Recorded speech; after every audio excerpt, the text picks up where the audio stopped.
You have a boost, the correct connection, reversal, hook up to the power supply. It lights up the capacity, positive and negative. Start your car. It shows the correct connection. We'll give a boost and off we go. AISPEX 600-watt power station. Check online for further detail about the models they make. This is one of the models. We're going to unbox it and show you what it's about in a brief detail. Optional off-the-grid solar panel. You could charge up to 9+ devices at a single time, and it's 20 some odd pounds in weight.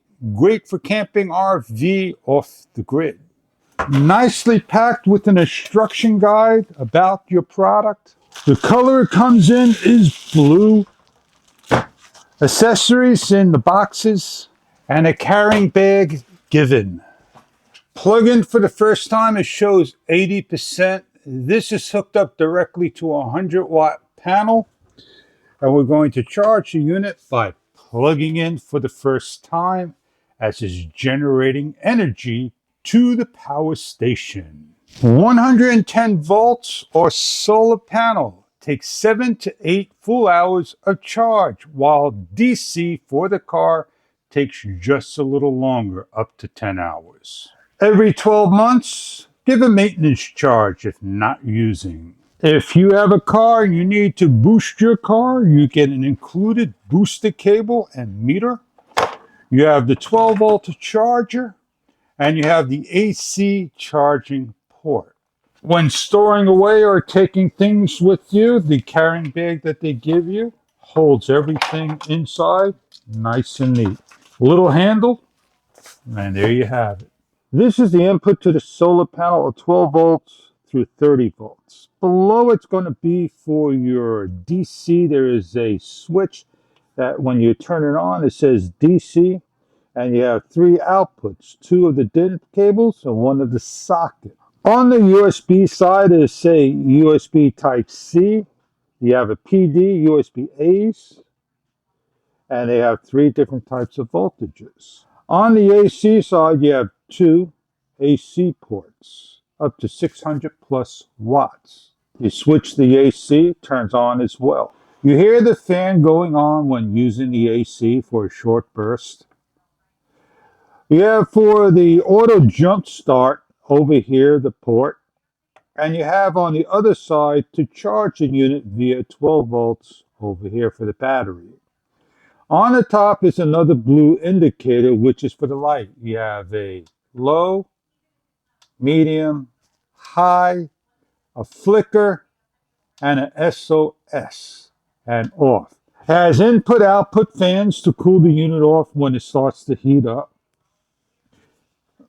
It has a nice handle in blue. It's got a lot of weight to it, 20+ pounds due to the LiPo battery, life battery in there. The unit has BMS technology, so you cannot short circuit out the unit. Overcharge and undercharge protection, overvoltage protection, high temperature and reverse charge protection, reverse polarity, and more. We're going to demonstrate running a number of things. We're going to charge up, and we're going to use it as a heated blanket to generate heat for hours on end. You could charge and use it for a refrigerator to run it on blackouts, emergencies, and more. You can use toaster ovens, coffee makers, waffle makers, anything that is up to the rated amperage. Again, check online for further detail about further information of the product. We're going to charge a scooter, pick one of the ports of the AC. We turn on the AC unit. It tells us the wattage. The fan comes on, as you can hear, for a short burst. And we're charging the unit.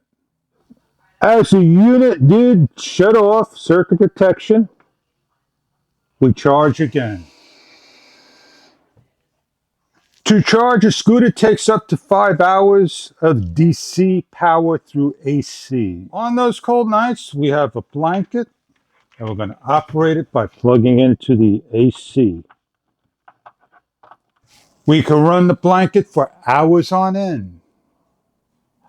We also can charge a camera while we're using AC. As you can see, it's blinking. Charge a light. Fast charge the camera via the PD charger.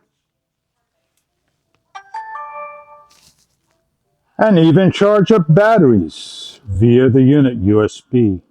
Check online about your power station, charging up a car, boosting it, running a coffee maker, running it off of a solar panel to charge out in the off-grid world, to many other uses that you can use power where you cannot get power indeed.